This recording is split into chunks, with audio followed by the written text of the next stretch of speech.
All right, well, it looks like no one else has arrived, so we'll go ahead and get started. My name is Marcus Weekly. I'm the director of the Center for Writing and Rhetoric. I'm joined today by a consultant at the center and the co-chair of our anti-discrimination committee, Reese Diamond. Reese, do you mind introducing yourself real briefly? Sure. Hi, everyone. My name is Reese Diamond, PhD candidate in Cultural Studies Department. Welcome today. I love the topic of grant writing because it's all about funding our education, funding our endeavors. So welcome, welcome, welcome. Yeah, and Reese has been very successful in her grant applications. So she's a great resource at the center for you with yours, for sure. Great, so let's jump into it. This is Grant Writing 101. I'm going to do my best to cover a lot of material today. And in doing so, I'm going to try to touch on both research grants, so funding for a specific research project that is the form of a grant, right? So you're getting funding just to do a single project, and that's going to mirror a lot the I'm Rad style of writing a journal article with an introduction, some literature review into a method, with then your findings, our results, and a discussion. So we'll go over that element of grant writing in the academic space. And then we'll also cover what's typically referred to as like program grant writing. So writing for often takes the form of for nonprofits, but definitely for individuals as well. And I've worked with a number of students who have applied for these sorts of grants for their part academic, part practical projects, right? And having said that, a lot of what we're going to talk about today will also apply to the other fellowships and awards. I talked about these different categories a little bit in the webinar I did a couple weeks ago, selecting and applying for awards. And a lot of the work here with the grants that we're going to talk about today do work for fellowships and awards as well. Those distinctions of, funding for a project more generally, or for someone to work on a dissertation, let's say, over a year or two. You're still going to have to do a lot of the writing that you'll see in this presentation today. So I hope that the Venn diagram here has multiple circles and they all kind of overlap quite considerably in terms of the topics we'll talk about today.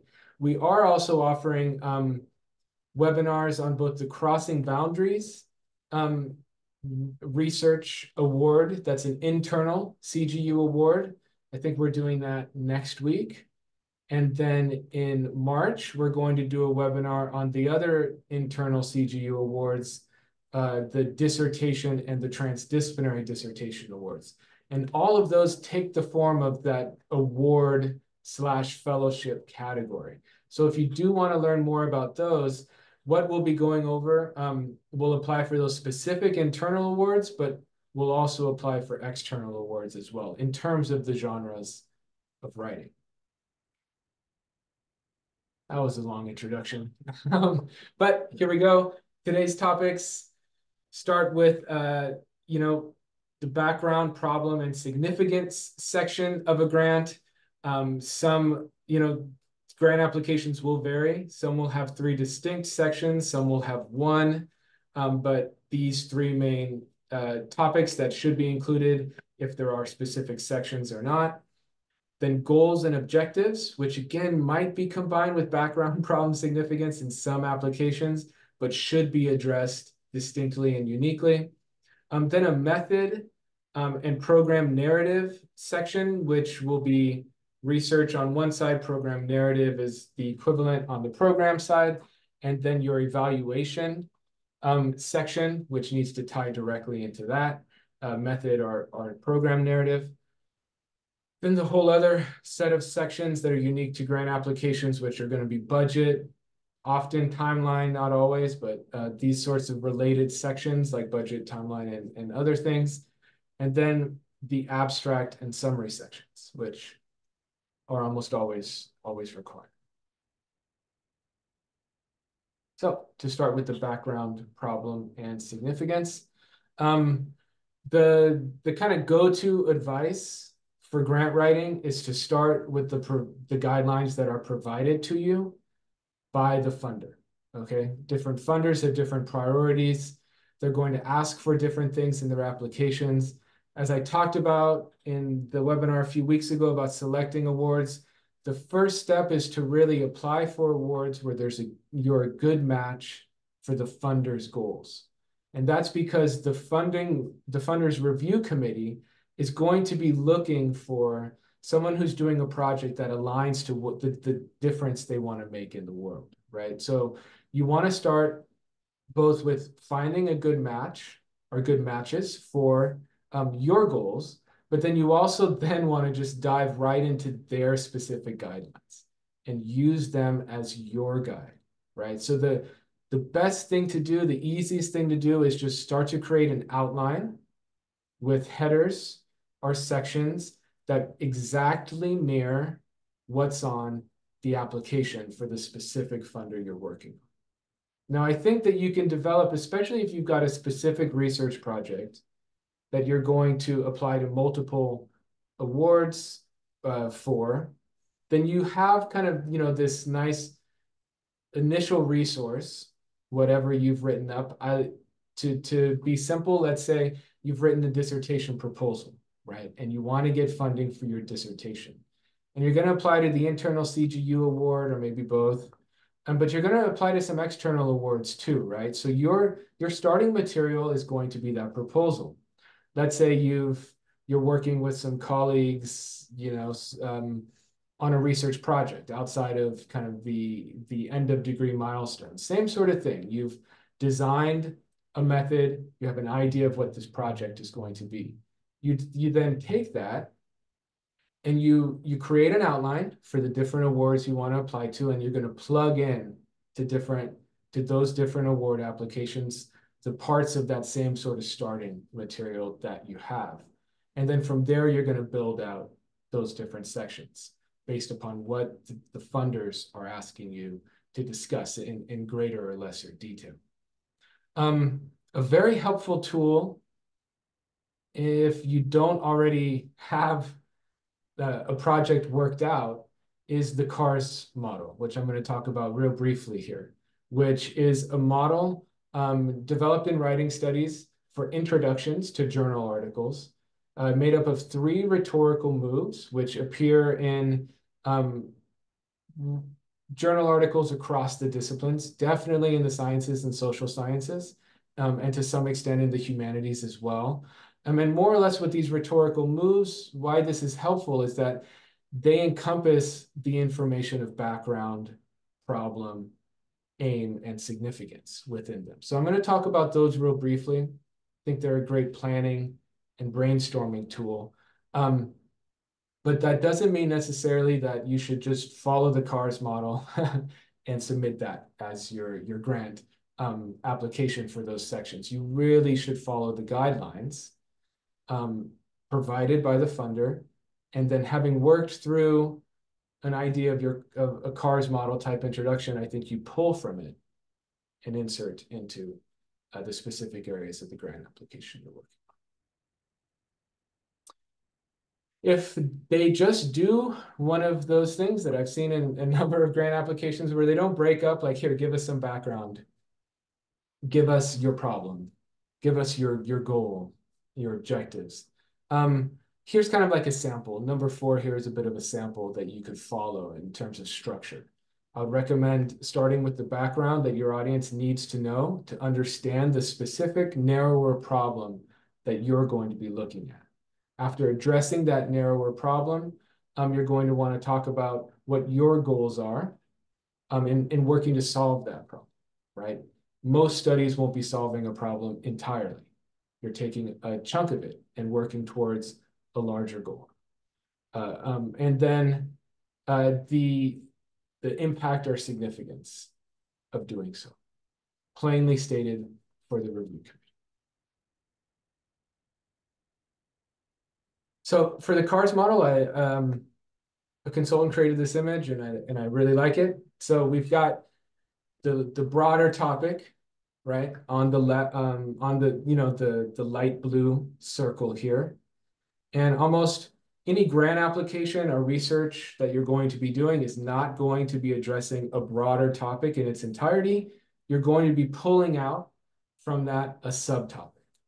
And that's what you're looking at. On that subtopic, as you can see below with the eyes, is an ongoing dialogue.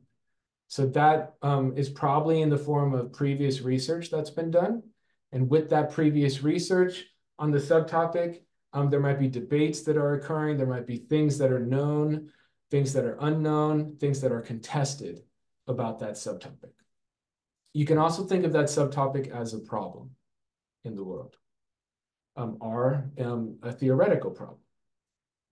The contribution part is you.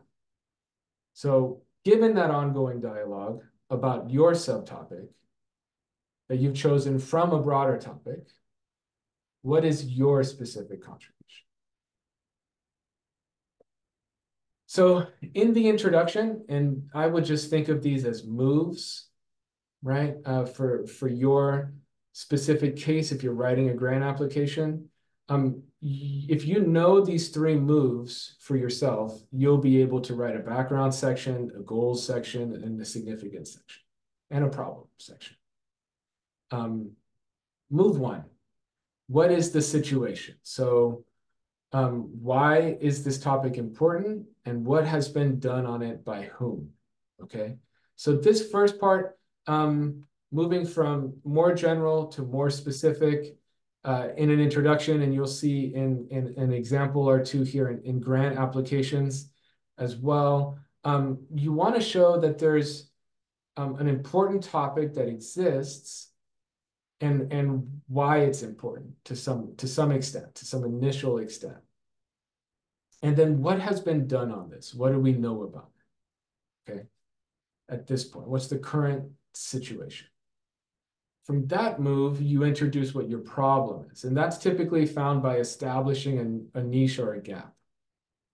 So given what has already been done on it, the current state of research, what is incomplete or needs to be extended? So you can do this typically by introducing a counterclaim, which is the strongest form of doing this. That's an opposing or contrasting viewpoint. You found a weakness in previous research, and you're saying it's weak, and you're going after it. A less strong way of doing it, a bit of a weaker way of doing it, is to just indicate that there's something missing. There's a gap. There is something that hasn't been addressed yet that you're going to look at. Weaker still is just raising a question about previous research. It seems like something is, not fully developed or something has changed. So let's investigate this change a little more, this question. And then there's the move of an extension. So great research has been done on a topic in this context, or maybe with this demographic. Let's extend it and apply it in a different place, in a different location, maybe with a different group of people. So that's kind of how you establish a niche or a gap. And once it's established, then you fill the gap in some sort of way. And that's your work, your contribution. So that's going to be the details of your project. You're going to investigate something. You're going to work to solve a problem. So, right. And yes, so that can typically for grant applications, it's going to be, here's what my research project is, or here is the program that's going to work to combat this problem in the world, to address it. So here's an example kind of what this can look like in a very short form in the sciences. You can see here on the left of example 22-1, we've got context, couple sentences into the specific problem, need, looks like about a sentence and a half, and then moving into the specific aim. So we move from general to specific. even in this short little example here. And it's that global warming is arguably one of the most pressing concerns of our time, right? Very general sentence, right? It's true. It's true. But it's broad. And then we're going to move in. It has been linked to the observed climate change, okay? Some details about that change. We do not yet, or we do not know yet. Okay, so there's a gap. We do not know yet, right? There's something that's missing. What proportion of this global warming is due to human activity and what is due to natural variations? So the problem stated a bit generally, right? We don't know what is just happening because it's happening due to nature and what's happening due to humans as the cause, right? More important, we lack an effective model to predict precisely how much temperature will rise as a consequence of the increase of the levels of CO2 and other greenhouse gases in the atmosphere of the Earth. Narrower still.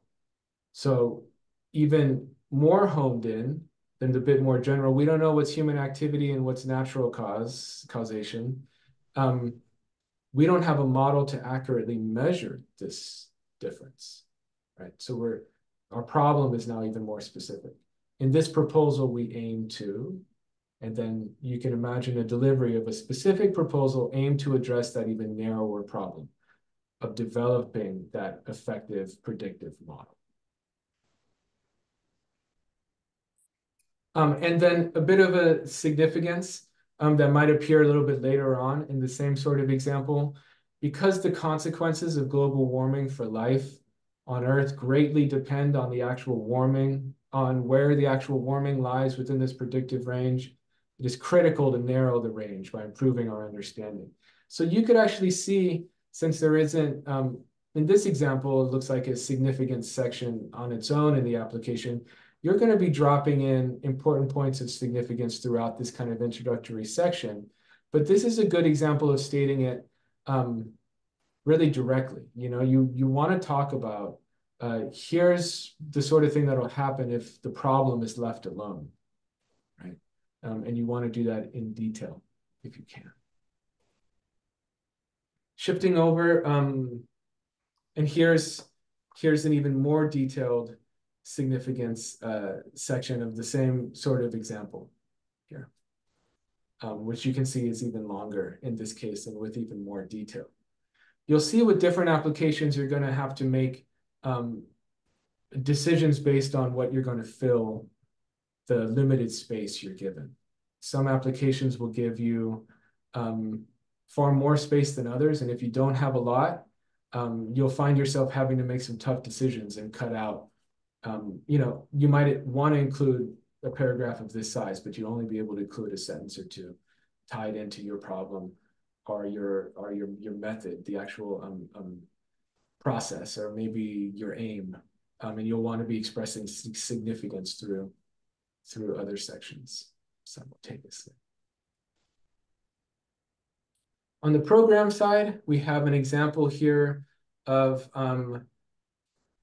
a school program, right? And it has to do with an after-school program. And you can see here kind of the same sort of building from general to specific, ending with the actual school site that they want to implement the program at. So we've got many researchers have identified a lack of parental nurturing as a problem for children today. Some sources, the absence of nurturing causes alienation and disenfranchisement. In studies in Texas and California, these things have been found in studies in Pennsylvania and in Wisconsin. Huge amounts of kids don't see their parents till after 7, 8, or 9 o'clock. This problem is also present in Indiana, which is where they're applying. For example, in Metropolis, this study found that 60% of children, same sort of situation, at least 3 days a week. In North Metropolis, it's even more of a problem. What children do after school and on the weekends indicated more than 80% either go to crowded daycares or sit in front of the television set. So you can see them starting broadly and then narrowing it down to the specific neighborhood that they want to work in. And then you can see at the very bottom here, and in the target neighborhood of Merritt and Muse, Johnson found the situation even worse. 90% of children under 16 who live in the neighborhood served by this elementary school do not see. So the problem has been clearly identified in the city as well as in the country by this research. That's not going to always be the case for you when you're writing this sort of program example, but this is really an ideal scenario how you would want to do it. You would want to start more broadly, paint a picture that this is a significant problem, and then where you want to implement the program that you're working on, it is a significant problem that needs to be addressed. And you do that here by moving from general to specific. I like this. Yes. Did someone have a question? Oh, okay. I like this example here from the text, The Only Grant Writing Book You'll Ever Need, which I recommend for program applications. With a finite amount of money to spend and 2 delightful arts programs requesting that money, would you give it to the applicant who writes, all children need exposure to artists and the opportunity to paint on weekends to keep them out of trouble, or the one that says, children in the Wishbone Housing Project have the highest school dropout rate in the city of Rosemont. Their family income is the lowest of any Rosemont housing project, according to their parents and teachers, as well as police officers who participate in the Weekend Art Project. No other activities to occupy them. The program has been shown in other cities to do this other thing, right? That level of detail and support in similar ways to what you're asked to do when you're doing academic research works as well on this program side. You want to have as much data and research backing the programs that you want to implement as you can.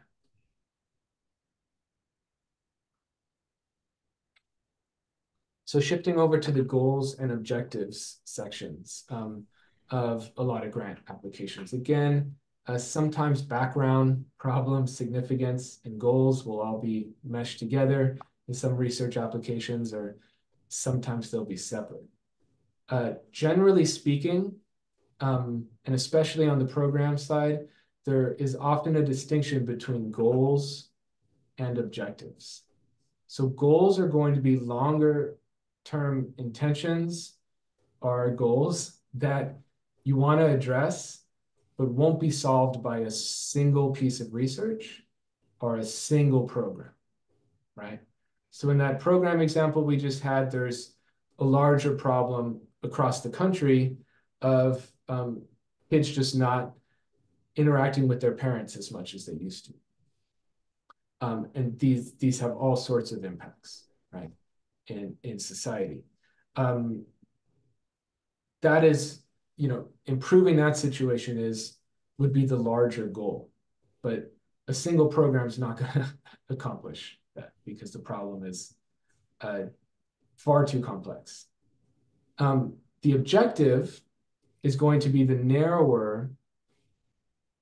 This is what the program hopes to accomplish, which in that case is provide middle schoolers in a specific neighborhood and even down to a specific set of housing projects, an after-school arts program that they can attend for free instead of going to an overcrowded daycare or to be alone at home, right?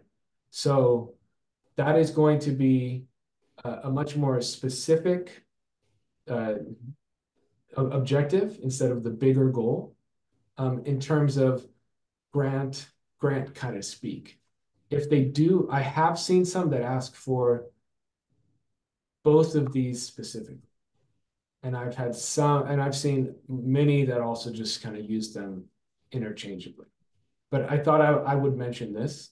In terms of research, you might want to understand the connection between some factors with a specific demographic, and that might be your larger project, your goal. But for the sake of your specific research project that you're applying for at that time, your objective is to get a group of 20 to take a first step to understanding exactly how things play out in the context that you want to study with this smaller group. And then maybe that will help set up as initial research a larger, broader project with more participants studying the same situation more rigorously, right? So in that case, by talking about your goal briefly and then honing in on your objective, you're demonstrating some major expertise at that point, really, showing the funders that you have much bigger ideas than you're presenting at that time, and that you have a plan for how this is going to fit into those bigger goals later on. I think it only strengthens your application. Objectives, sorry, before we move on, measurable, realistic, and specific. All three of those things are really important. Funders want to make sure that you're measuring, you have a measurement for success in terms of research grants and program grants. For fellowships and more general awards, not as much. There's not always a strict timeline, but definitely for grants and program grants, you need measurable outcomes. They want to know that those are realistic, that you've accomplished those before, or that you've shown them that you are capable of accomplishing those objectives in the time frame that you've set, and that they're as specific as you can make them.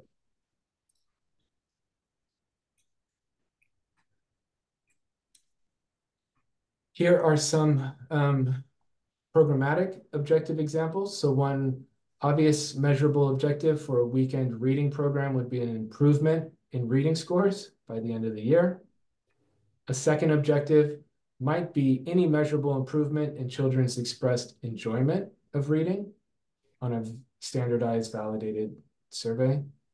Objectives for a mediation program for at-risk youth might include a positive change among program participants by the end of 6 months or a year, a reduction in violent incidents among participants, those sorts of things. So when programmatically, even when you're talking about objectives or goals, you want them to be that specific, 50% increase, 60% decrease, an improvement in expressed enjoyment of reading. Here's a validated attitudinal survey to that degree of specific.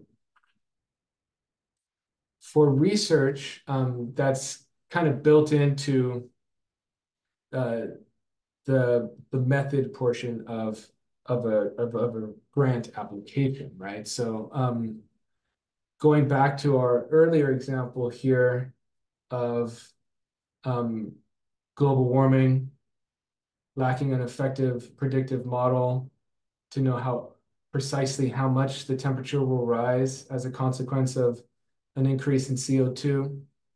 This proposal is going to work towards creating that more effective model. The objectives here would be, okay, of course, to create that model, but then to create it to be able to process a certain amount of CO2 data, and to do it within a certain range of accuracy, right? That can then be verified by other tests working to ensure that this model does work out, work with when other scientists work to use it as well, right? So it's verifiable in that way. But so you would hear your objectives would be within that word effective. What would effectiveness mean? What's the range of error? How accurate is it exactly? And how much can it actually predict, right? So it's those sorts of details for a project like this.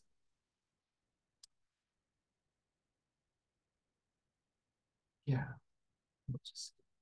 So when it comes to your objectives, you once again want to think back to the funder's areas of interest, your statement of need or problem statement that you've talked about, which should align really well with the funder's areas of interest. and then once again, what it's saying in the guidelines specifically. So if I leave you with anything, I mean, you want to be sure that your application is as coherent and cohesive as you can make it, right? And that, and in doing so is interwoven with your funders' areas of interest and goals. So when you look over the different sections from your background to your problem, your aims and objectives, and then your evaluation, your program project description, you want to make sure that in all of that, you are not only meeting exactly what the guidelines are asking you to meet, and that you can even use the definitions or the language provided by the guidelines in your own writing to help reduce confusion and to really draw the committee's attention to, and yeah, I'm addressing exactly what you asked me to address right here in this section, right? By using that same sort of the language that they've provided themselves, and that when they read through it as a whole, they're never asking themselves as a review committee, wait, does this really align with what we're going for? Like, does this really fit for us? You don't ever want them to have that thought, right? So you want to be thinking back and kind of tying together throughout your application, these different sections, this initial idea of fit as much as you can.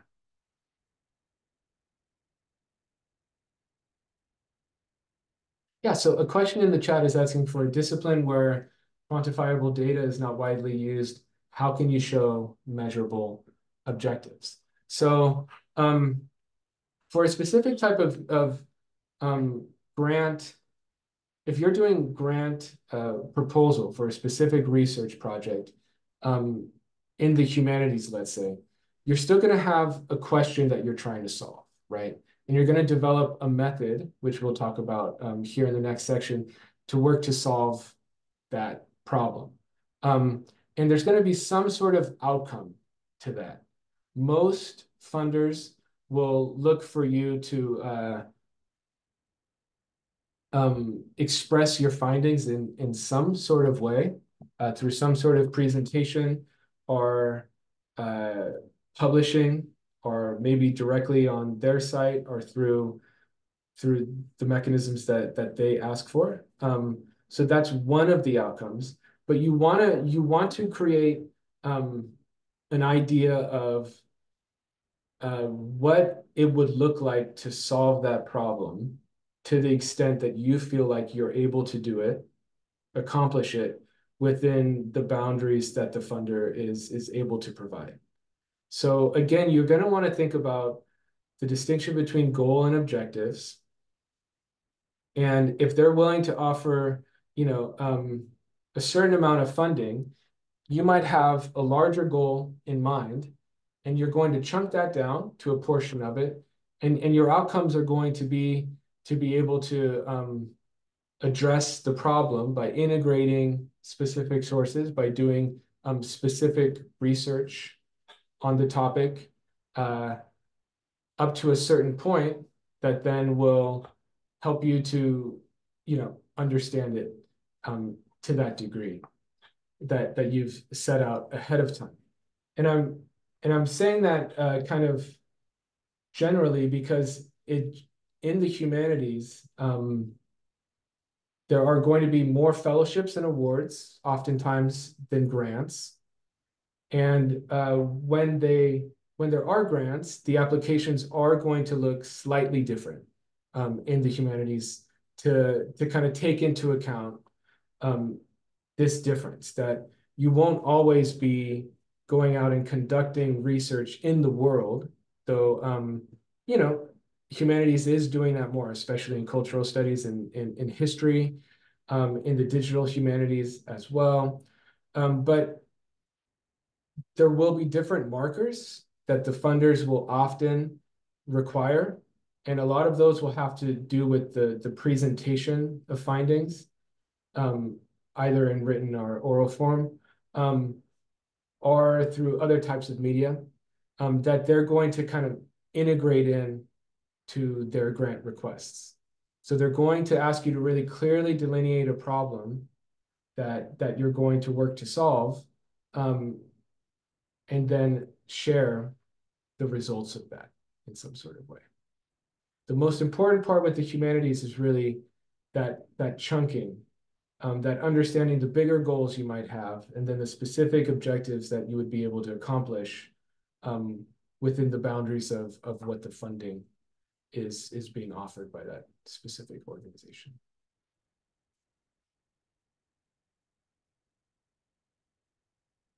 And that's a great thing to look at kind of one-on-one as well on more of a case by case basis. All right, so method, program narrative, and evaluation. So for the method, that's us talking about kind of the research side of things. The method section of most science and social science grant applications is that it's going to mirror the method section of an APA style I'm rad paper. So it's going to be that kind of quantitative, qualitative, or mixed method expressed really succinctly and clearly, talking about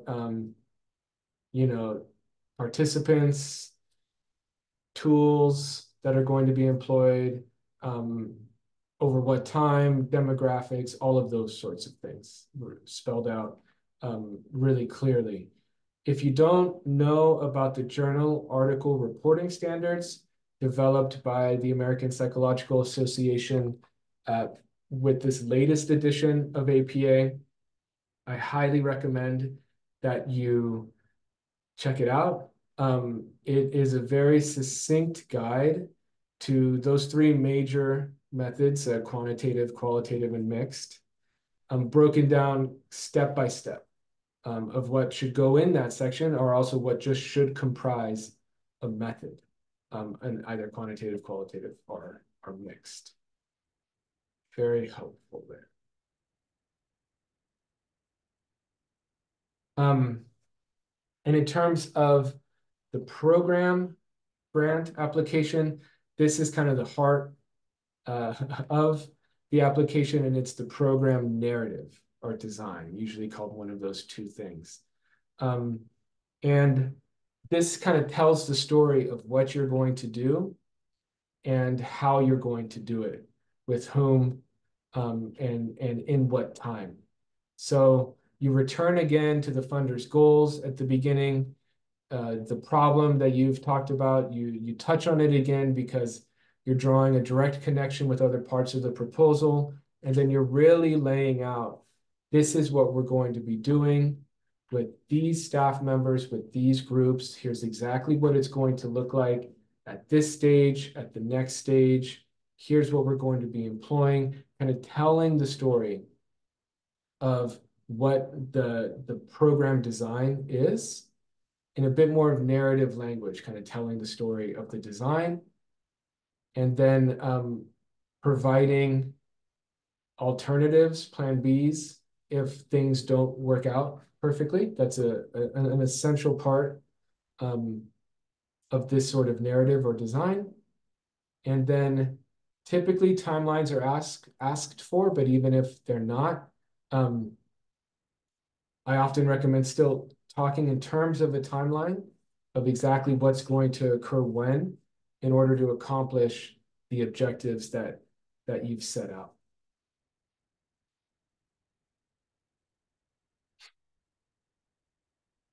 Evaluation should be directly tied to your aims and objectives. Of course, the objectives really. In academic grants, that's going to be, you can think of it as a discussion section. You employ a method, you conduct research, and you get certain results, and you've already set up in your method how you're going to analyze those results.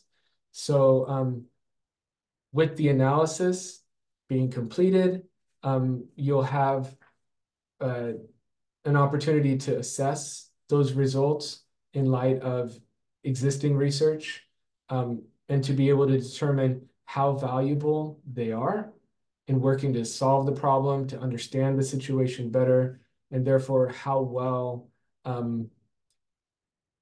so, the research process kind of answered the question that you initially posed to ask, or that you initially asked. There's a distinction that's helpful with other types of grants that I think also applies to academic grants too. It's not always talked about separately, but numbers 4 and 5 here, the process evaluation and the outcome evaluation. So definitely if you're doing a program, you want to have some version of a process evaluation set up to demonstrate how well the project actually functioned, right? So if you're doing an after school program, reading program, how well was that run? Did it occur every time it said it was going to occur? Was it organized well? Did people know where to go? Was all the staff hired that needed to be there? Were they well qualified? Did all of that occur, right? That's the process evaluation. And that typically can be understood through focus groups, surveys, those sorts of things, maybe observation notes. The outcome evaluation is going to measure how much did participants' reading scores go up? How much did the actual interventions work? Did you meet the goals that you set out in your objectives to improve reading, to engage students in an enjoyment of reading that they didn't have when they came in, type of thing. So you're going to want to measure that as well. Two different types of evaluation. For academic research, you can do a similar sort of thing, right? And it helps both in your application at that time and then in future ones. Are you qualified to actually complete this research, right? What makes you qualified to see through this research project, the process side, and how are you going to determine that it was actually conducted correctly and well?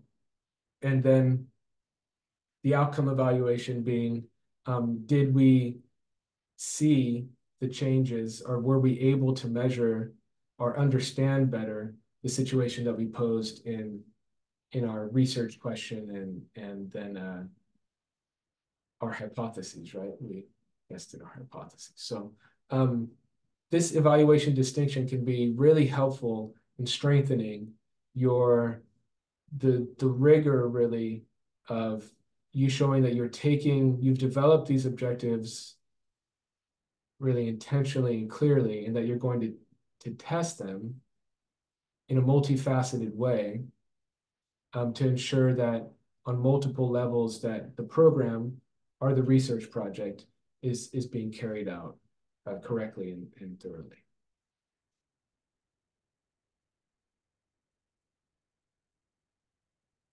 All right, almost there. Budget, timeline, related sections. So there's often a lot of questions about budgets. And again, you really want to pay close attention to the guidelines, the specific grant or award that you're applying for.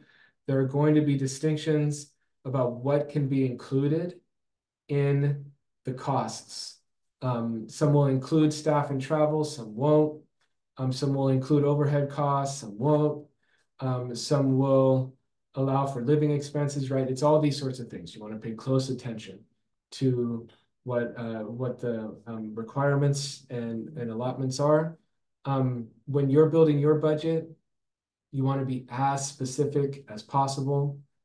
For research-driven costs, you want to make sure they're not too little. You want to be honest about, how much it's going to cost you to do the research, but you also don't want to come across as outlandish. And you can really solve that outlandish piece by having a line-by-line breakdown, if necessary, divided by section to show exactly what everything is for. And if it's a multi-year program, then you want to include more detail on costs over time. So again, you just want to be sure that this budget is really consistent with, okay, here's our objectives, Therefore, we've created this design or this program. And then in order to enact that and evaluate that, here's exactly what it's going to cost. So you want those to really be interwoven. And if you don't know exactly how much things are going to cost, you want to do research and be as specific as you can. So how much exactly does the software cost? How much might travel to a location cost? How much is it going to cost me to get these participants or to hire this staff in some cases? So here's a research grant example. You can see here they've employed that kind of section suggestion, which I think clarifies this a lot. So they've got personnel, equipment, travel, participant support, and other. This is for a larger grant. You can tell this looks like the sort of thing that you might develop for NSF or NIH, because you've also got direct and indirect costs. But just tweaking this for whatever you're working on, think of it in sections. So conference travel, other costs for subject participation, those are really common. Computers, other equipment, miscellaneous expenses. If there is major equipment purchases, what those might be. And then if there are personnel, here there's a principal investigator plus graduate research assistants.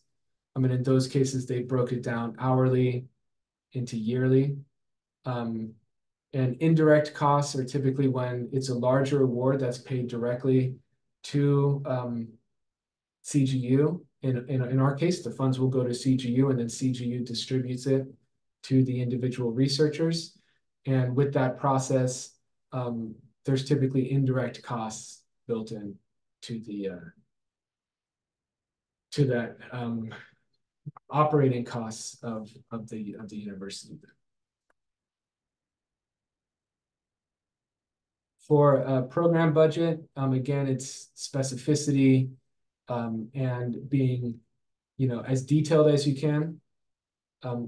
You can break it up in a similar sort of way with the personnel services, fringe benefits to any staff that's working, other than personnel costs or services, excuse me. So in this case and in this text, they recommended, having personnel on one side and then everything other than personnel on the other, and that being sufficient most of the time. And then indirect costs, which some grants will allow, others won't, are the overhead costs to keep an organization going, right? And so typically there will be a cap on a percentage of how much of this grant funding can go towards indirect costs. But in the individual and nonprofit kind of program space, indirect costs are usually allowed for most grant applications.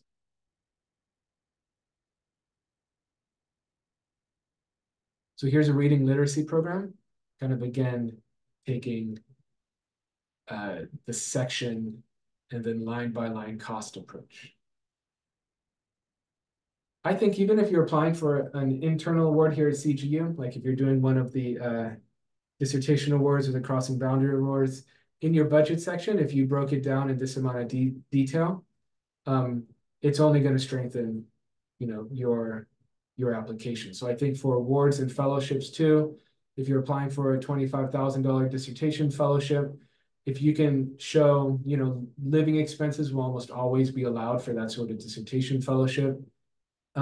Breaking down exactly what those are, the costs of your research, maybe travel, equipment, if necessary. All of those sorts of things are the reason why people give grants for graduate students to finish dissertations, right? For you to be able to complete your work. So it's not something that you need to hide, right? In those cases, the more specific and well-researched you can be, the stronger your application.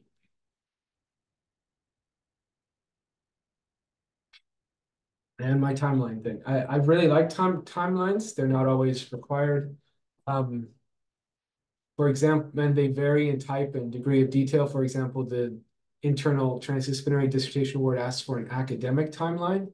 So you want to think in chunks of months, what parts of your dissertation what part of your research you're going to complete by what month, because they're hoping that by applying for that award, you're saying you're going to finish within 18 months. So they want to know how you're breaking it down, what your academic timeline plan is to get it done within that time frame. So the month to month is typically the easiest, but also just having clear sections of a program, and maybe one's 2 months and one's 4 and things like that works great too. But with research as well, if you provide a timeline, okay, I'm going to recruit participants in month 1, in month 2 I'm going to do X, and then month 3 I'm going to actually be able to do the surveys and the interviews, and month 4 I'm going to be able to process that data, and that sort of timeline is only going to strengthen your application.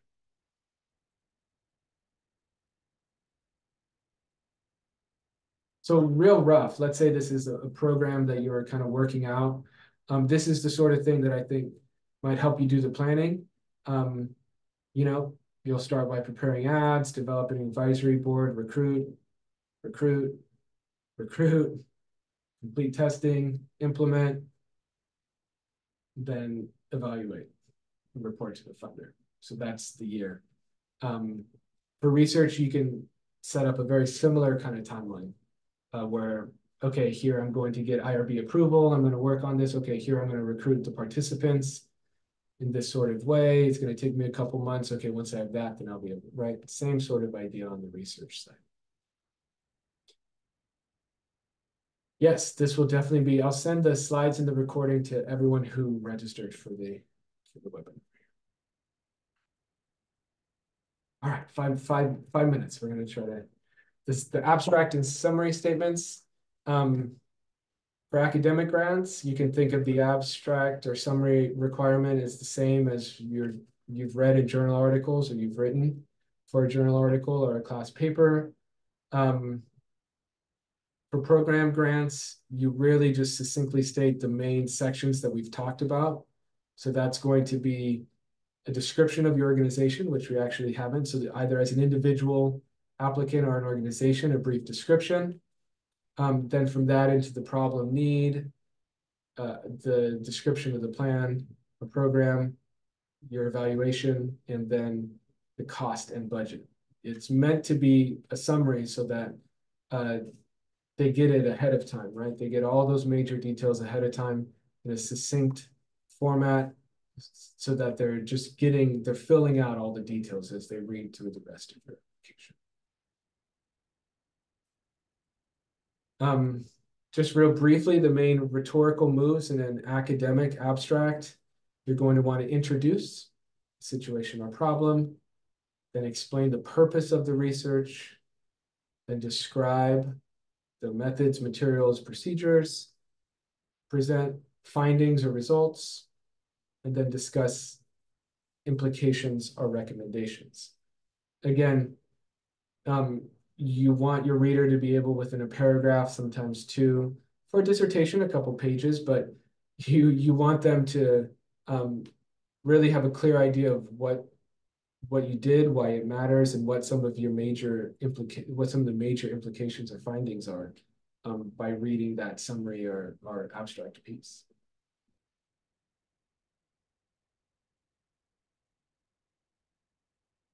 So I'll be sure to share this.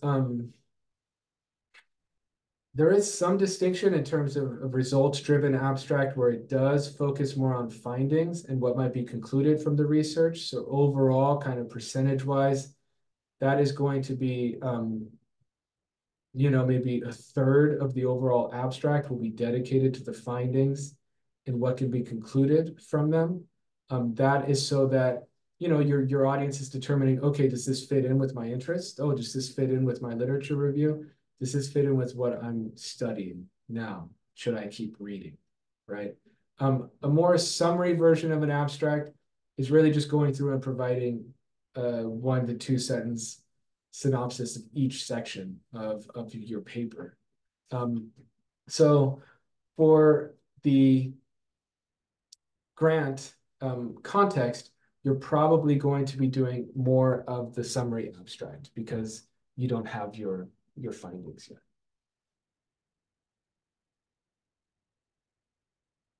Right.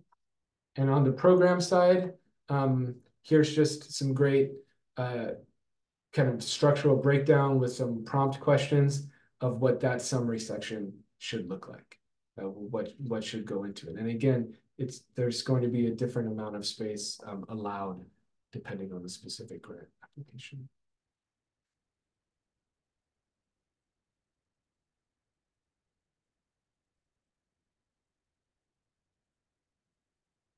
And here is an example. You can see that the objectives listed here are in a bullet point format for a program. And for an academic example, I think you can look to a lot of the major journals in your field. Good abstract example. But would love to have a second for questions. We've got about 1 minute left. I'm happy to stay after a little bit. A lot of material. So thank you for sticking with me.